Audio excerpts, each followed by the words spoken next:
Tutorials में स्वागत करती हूँ। फ्रेंड्स, जैसा कि आप सब जानते हैं, ये चैनल सिर्फ़ और सिर्फ आप लोगों के लिए बनाया गया है, जिसके द्वारा पूरे भारत में मौजूद बच्चे जो शैक्षिक परीक्षाओं में उत्तीर्ण होना चाहते हैं 100% निःशुल्क तैयारी कर रहे हैं। फ्रेंड्स, इस चैनल में हम आपको UGC, net, JRF, CTET, PTET, KVS, NVS, MED, BEd और इससे संबंधित सभी परीक्षाओं की तैयारी करवा रहे हैं। ये चैनल भारत का 100% निःशुल्क सोशल एजुकेशनल चैनल है। इसका ज़्यादा से ज़्यादा फ़ायदा उठाइए और इसको जितना ज़्यादा हो सके लाइक कीजिए, सब्सक्राइब कीजिए और हमारी डेली की अपडेट्स पाने के लिए इसका बेल बटन ज़रूर दबा दीजिए। फ्रेंड्स, जैसे कि आप सब जानते हैं, यहाँ पे हम अभी इस टाइम कर रहे हैं UGC, net, JRF, CTET, PTET Hindi paper 2 की तैयारी। ठीक है, साथ ही साथ यहाँ पर हम पेपर 1 की भी तैयारी करवा रहे हैं। उसकी डेली की वीडियोस पाने के लिए आप बेल बटन ज़रूर दबाइए ताकि आपको हमारी रोज़ की नोटिफिकेशन जो है वो मिलती रहे। ठीक है फ्रेंड्स, और फ्रेंड्स यहाँ पे हम और भी सब्जेक्ट्स की जितनी भी परीक्षाओं से संबंधित पेपर होते हैं वो सारे करवा रहे हैं। इसलिए आप हमारे इस चैनल को लाइक कीजिए, सब्सक्राइब कीजिए और भी लोगों में शेयर कीजिए।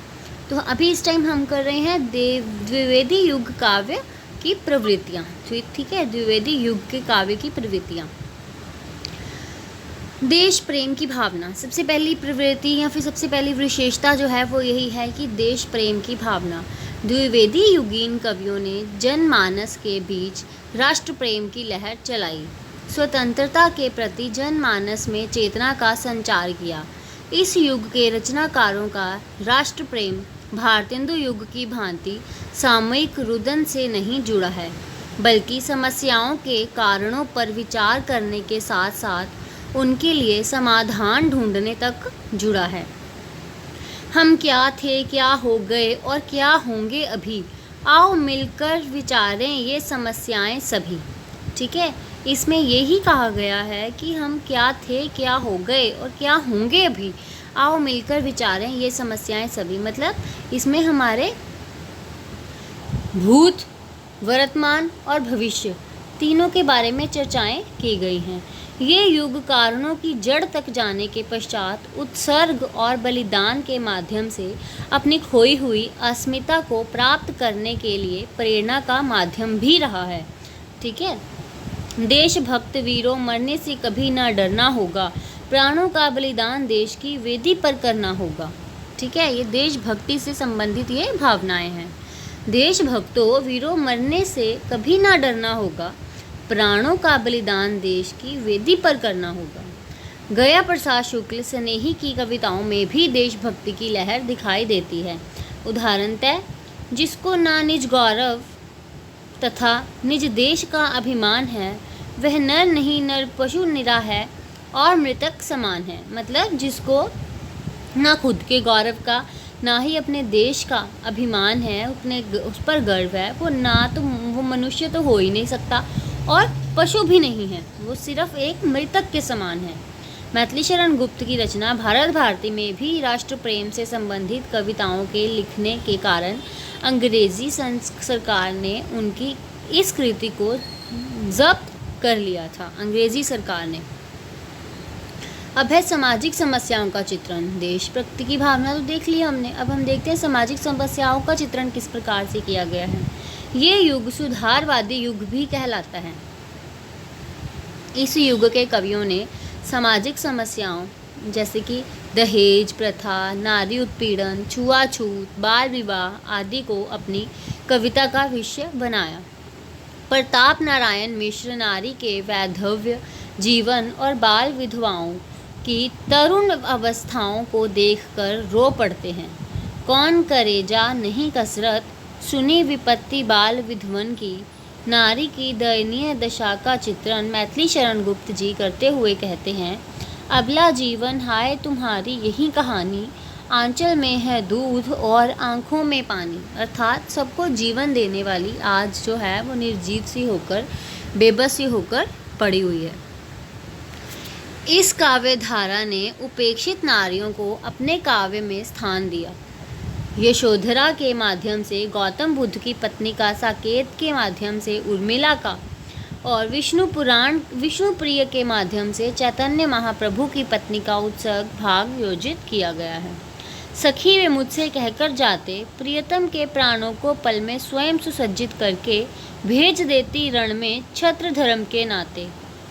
सखी वे मुझसे कहकर जाते। अयोध्या सिंह उपाध्याय हरिओद ने वैदेही वनवास और प्रिय प्रवास के माध्यम से नारी उपेक्षाओं को उठाने की भी कोशिश की है। अब है नैतिकता एवं आदर्शवाद। द्विवेदी युगीन काव्य आदर्शवादी एवं नीतिपरक है। आचार्य महावीर प्रसाद द्विवेदी नैतिकता एवं आदर्श के प्रबल पक्षधर थे। रीतिकालीन श्रृंगारिकता यहाँ दिखाई नहीं पड़ती। हरिओद कृत प्रिय प्रवास, मैथिली शरण कृत साकेत, रंग में भंग, जयद्रथ वध व राम नरेश त्रिपाठी कृत मिलन आदर्शवादी कृतियाँ हैं।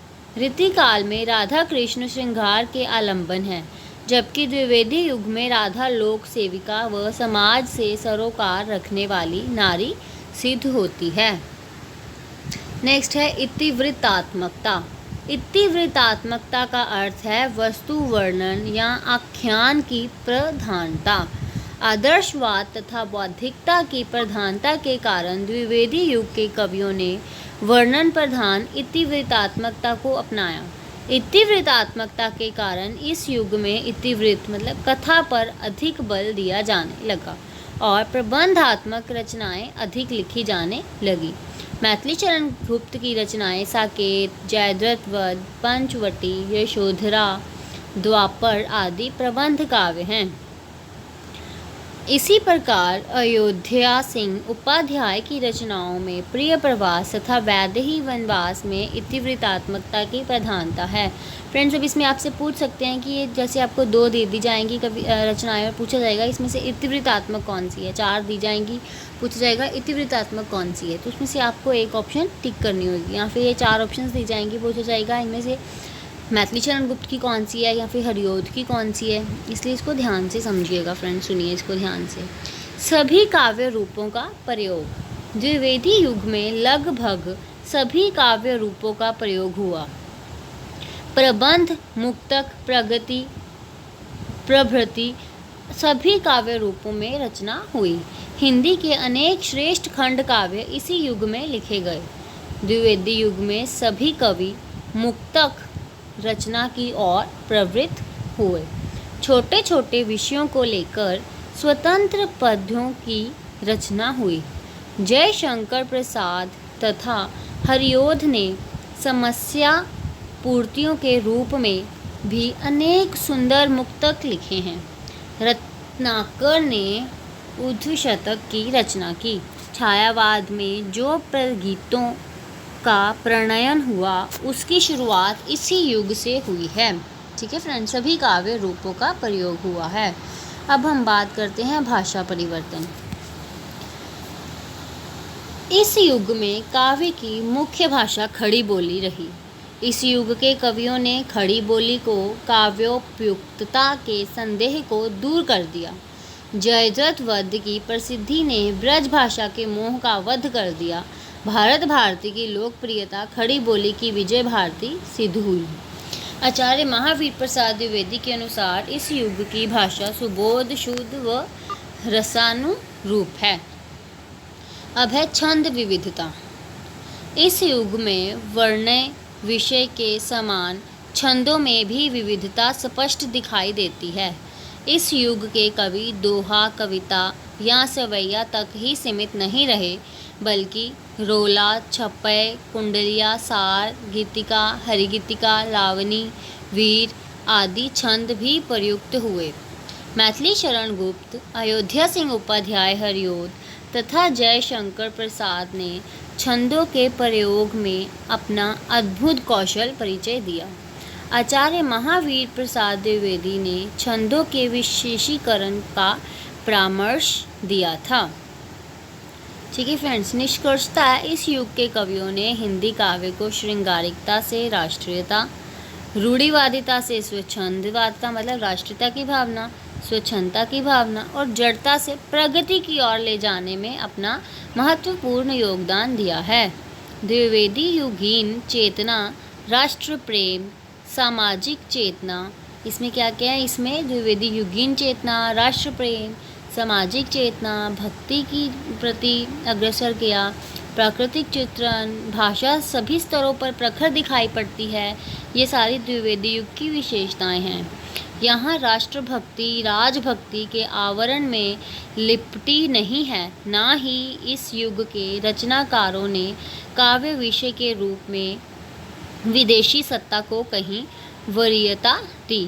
नवजागरण परक चेतना से आविर्भूत राष्ट्रीय प्रेम भारत के गौरवपूर्ण अतीत से जुड़ा है, जो वर्तमान की पराधीनता को छिन्न भिन्न करने के लिए अतीत को भारतीय संस्कृति के जीवंत मूल्यों से प्रेरणा लेने की कोशिश में जुटा हुआ है। ठीक है फ्रेंड्स, ये हमने किए हैं यहाँ पे द्विवेदी युगीन काल की प्रवृत्तियाँ। ठीक है, यहाँ विशेषताएं, इसको आप ध्यान से पढ़िए, समझिए। ठीक है, thank you for watching our video friends, thank you so much.